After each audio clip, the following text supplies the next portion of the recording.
Did you see that? It's not human. We have to leave. The scream didn't sound human. It came from the woods behind my uncle's house. Long, thin, and broken, like something trying to remember how a person used to cry. I remember freezing in the doorway, one boot half on, breath fogging the cold air. Snow drifted down slow and quiet, softening the world the way Christmas always does. Lights from the living room glowed warm behind me. Laughter. A radio humming old carols. Normal life. Then that scream cut through it all. It rose, dropped, then rose again. Not loud enough to be panic, not weak enough to be an animal. It sounded confused, hurt, angry. My cousin Eli whispered from behind me. "Did you hear that?" I didn't answer. Another sound followed. Footsteps crunching snow, but wrong somehow. Too slow. Too deliberate. Like whoever made them wasn't in a hurry. Just walking because they knew we were listening. I stepped outside without thinking. The woods stood black and crowded beyond the tree line. Branches sagging under snow like bowed heads. For a moment, everything went silent. Then I saw it. Between the trees, far back where the darkness thickened, something pale moved. Tall, thin, and standing where no one should have been standing on Christmas night. It turned its head. And that's when I realized the scream hadn't come from the woods. It had come toward us. The scream didn't come again. That was the worst part. After the knocking stopped and the porch light went dark, the house didn't explode into chaos the way you'd expect. Nobody ran. Nobody prayed. Nobody even spoke. We just stood there listening to the sound of our own breathing, waiting for something else to happen, because something always does. Uncle Ray locked the door with shaking hands. The deadbolt slid home with a loud final click that sounded too small to protect us from anything outside. "Probably someone lost," Aunt Marie said, forcing the words out. "Drunk, maybe." Nobody answered her. Eli sat on the couch, knees pulled to his chest, staring at the hallway like it might blink back. The Christmas tree lights flickered, dimmed, then steadied again. The radio kept playing, but the song sounded warped, like the singer was too far away, singing through snow. I tried to laugh it off. People knock on doors. That's not a haunting. Eli finally looked at me. "You didn't hear the way it talked." Before I could ask what he meant, something thumped upstairs. One heavy step. Then another. Uncle Ray looked toward the ceiling. "There's nobody up there." The house answered with a soft creak. Not movement, but weight, as if something had leaned forward to listen. I volunteered to check, mostly because no one else moved. The staircase felt narrower than it should have. Each step complained under my weight, echoing louder than normal, like the house wanted me to know it was paying attention. At the top, the hallway stretched longer than I remembered. Doors lining both sides like closed eyes. The air was colder up there. Not drafty. Cold. The way basements get when the ground never quite lets go of winter. I passed the guest room, the bathroom, Eli's old room. All closed. All quiet. Then I heard breathing. It came from the end of the hall. Slow. Careful. Too controlled to be asleep. "Hello." I called. The breathing stopped. The door at the end of the hallway stood open. The room Uncle Ray used for storage. No reason for anyone to be in there. No bed. No heat. I stepped closer. The smell hit me first. Smoke. Not fresh, old, sour, like something burned a long time ago and never quite left. My chest tightened. Inside, the room was empty. Boxes stacked neatly against the walls. Old decorations. A broken rocking chair nobody remembered owning. But the floor was wet. Bare footprints darkened the wood, leading from the center of the room to the window. They were too long, too narrow, and they weren't mine. I backed away slowly. That's when I heard the whisper, not behind me but inside my head. "You came back." I ran downstairs. They were all waiting for me like they already knew what I'd seen. Uncle Ray didn't ask questions. He just shut the curtains and locked the windows. Eli grabbed my sleeve. "It started, hasn't it?" "What has?" His voice cracked. "The walking." That word sat wrong in the room. Uncle Ray poured himself a drink with hands that wouldn't stop shaking. I told myself it wouldn't come this year. Aunt Marie stared at him. Told yourself what? He didn't answer right away. Instead, he said, "You ever notice how quiet the woods get on Christmas night?" No one spoke. "There's a reason," he continued. "Animals don't go out. Even the wind stays low. Like everything's waiting." Eli whispered, "Waiting for him." That's when the radio snapped to static. Under it, barely audible, was a voice. Familiar. Too familiar. It said my name. I lunged for the radio and shut it off. The silence that followed felt thick, almost wet. "Who is him?" I asked. Uncle Ray looked at me, eyes hollow. "A man who froze to death a long time ago." "That's not." "He didn't freeze," Eli interrupted. "He walked until he forgot why he was walking." A loud knock slammed against the side of the house. Not the door. The wall. Something scraped along the siding. Slow, dragging fingers tracing the shape of the home. Aunt Marie screamed. From outside came a voice. Closer now, clearer. "Please," it said. "I just need to come in for a minute." Uncle Ray dropped his glass. "That's his voice," he whispered. The scraping stopped. Footsteps circled the house. Crunch. Crunch. Crunch. Eli grabbed my arm so hard it hurt. "If it gets inside," he said, tears spilling freely now, "it doesn't leave alone." The footsteps paused outside the front door. And this time, whoever stood there didn't knock. They leaned close and whispered through the wood. "I remember you." Nobody opened the door. That felt important later, the fact that we chose not to. Because whatever was outside didn't force its way in. It didn't need to. It just waited, patient as rot. The whisper faded. The footsteps moved away. Eventually, even the cold pressing against the windows seemed to ease. But the silence it left behind was worse than the noise. Uncle Ray slid down the wall and sat on the floor, staring at his hands like he didn't recognize them anymore. Aunt Marie kept whispering prayers under her breath, over and over, the same sentence, like repetition could build a wall. Eli didn't pray. He listened. After a long time he said, "It's still here." "How do you know?" I asked. "Because it hasn't finished walking." No one slept that night. Not really. We took turns sitting in the living room, backs to each other, facing different directions like guards who didn't trust the dark. Every sound felt deliberate. Every creak had intention. Around 3 a.m., the hallway light flicked on by itself. I stood up so fast my chair tipped over. The light didn't flicker. It burned steady, illuminating the long stretch of hallway like a stage waiting for someone to step into it. From the far end, a voice spoke. Uncle Ray's voice. "Eli." It called softly. "Come here." Eli shook his head violently. "That's not him." The voice tried again. Warmer this time. "Kinder. It's okay. I just need help." Uncle Ray covered his mouth with both hands. I shouted, "Go away." The lights snapped off.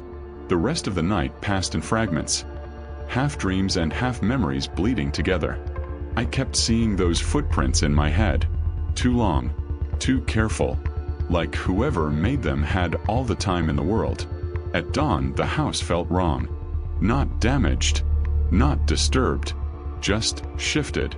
Like furniture moved an inch when we weren't looking. Like walls leaned inward slightly, listening.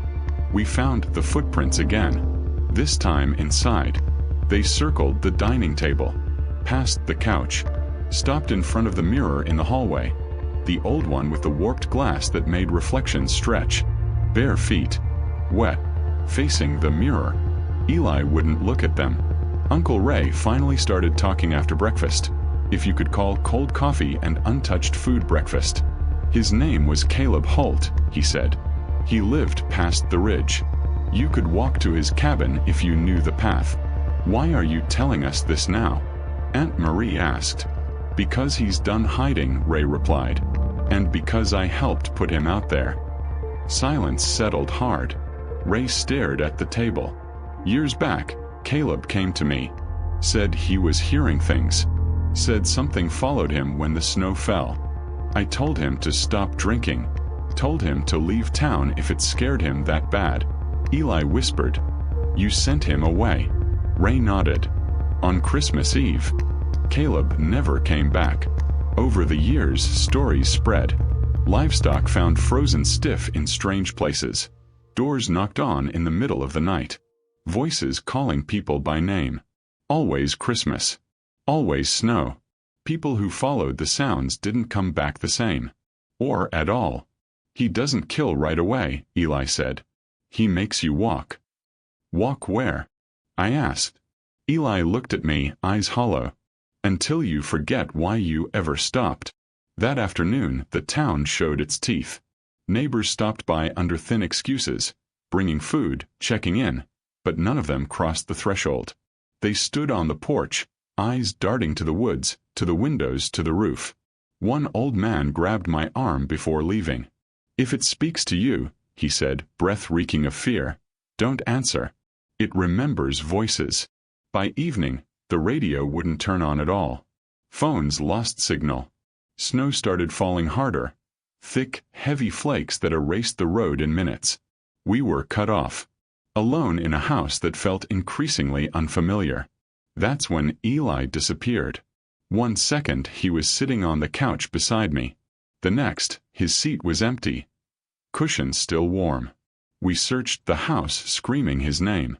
Found the back door open. Footprints led out into the snow. Barefoot.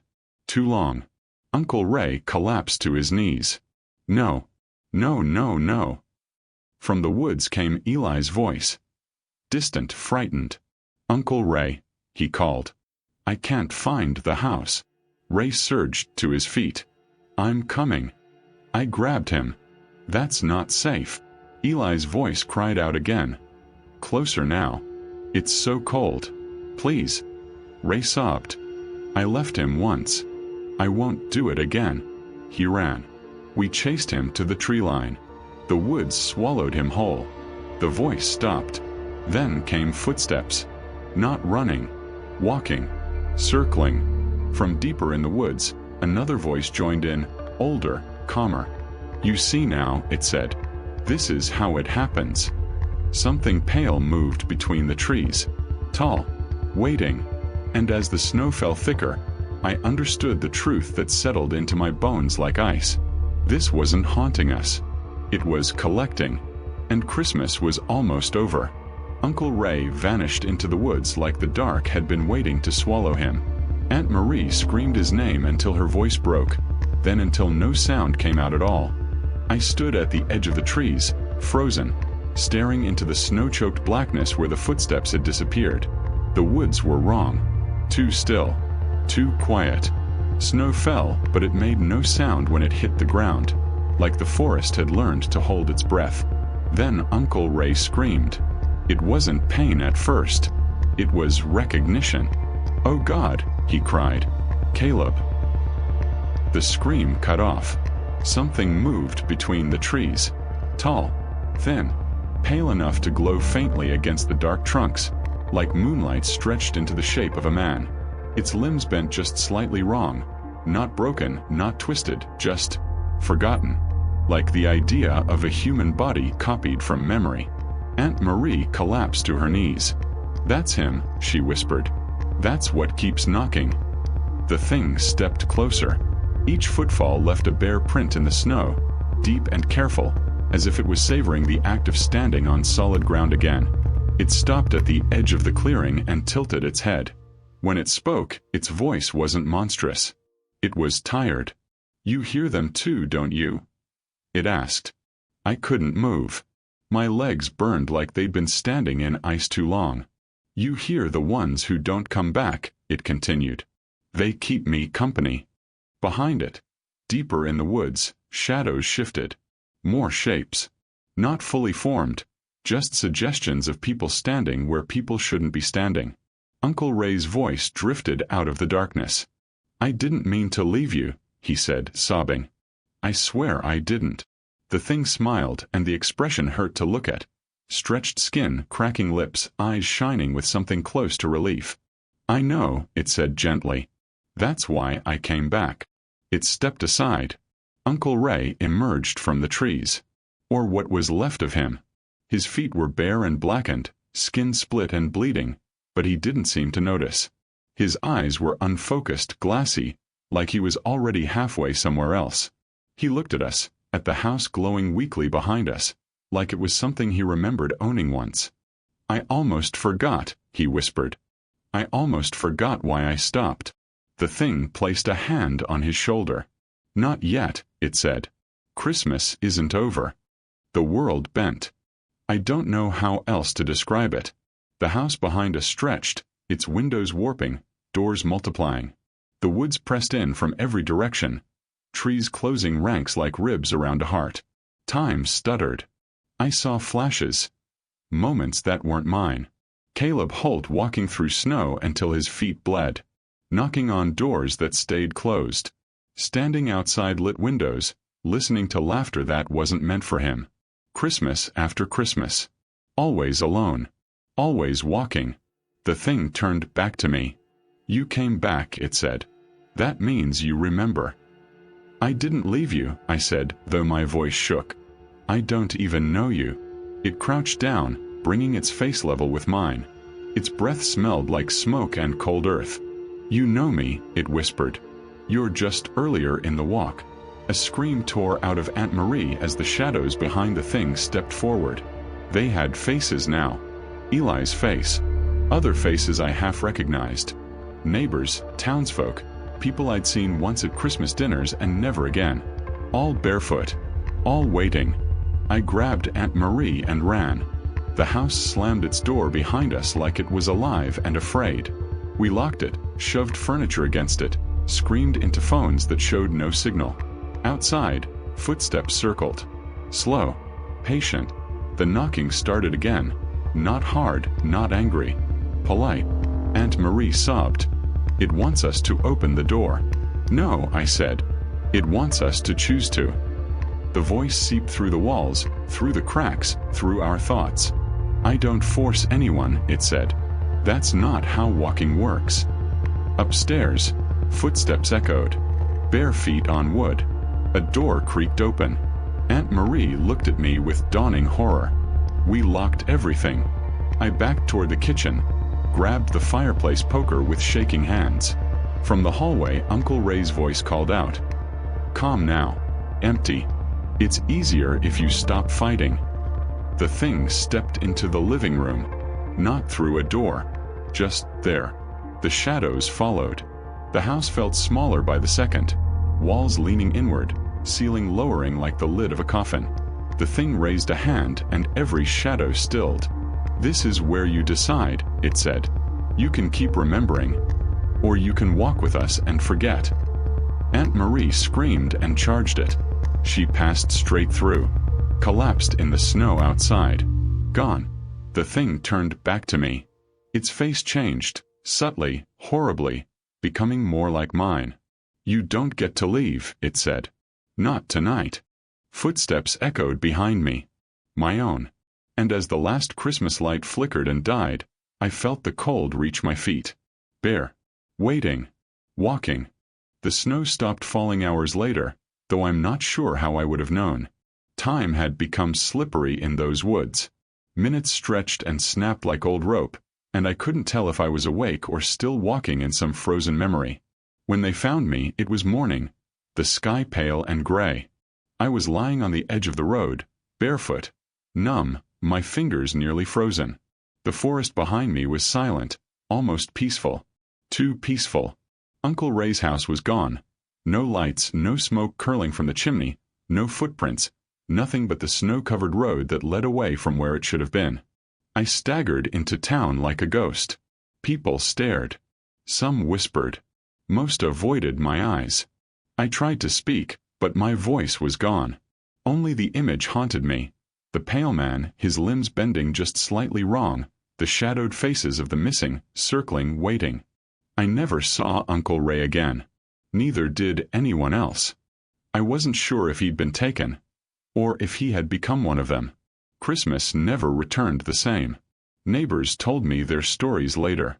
Houses where they had heard knocking. Voices calling names that weren't theirs. A fleeting shadow outside a window. Each tale almost exactly like mine, as if something kept walking from home to home, collecting memories and souls along the way. I don't celebrate anymore. Lights, music, even the smell of pine makes my chest tighten. My dreams are haunted by barefoot footsteps circling rooms that don't exist. Sometimes I wake to find my sheets wet with snow I never felt falling. My reflection in the mirror moves slightly before I do. I catch glimpses of pale faces behind me in empty hallways. I have learned to never answer the knocking. Never respond to the voices. I tell myself it will pass. I tell myself I am safe, but the memory lingers like frost biting under the skin, or a whisper in the dark. Sometimes it calls my name. Sometimes it just walks. Always walks. Patient. Quiet. Waiting. Even now, years later, I feel it watching. From the edge of the woods, from the corner of a room. From inside my own reflection. And I know deep down that some Christmas night, no matter where I hide, it will come again. It always comes back. And when it does, it will not leave alone. I am changed. Hollow. Broken. A shadow of who I was. Every winter, every snowflake reminds me that some footsteps cannot be outrun, and some voices cannot be forgotten. The last sound I hear as the cold wind presses against my window at night is a whisper, soft, patient, impossible to ignore. You left me too. And in that silence I realize the truth. The walking never ends.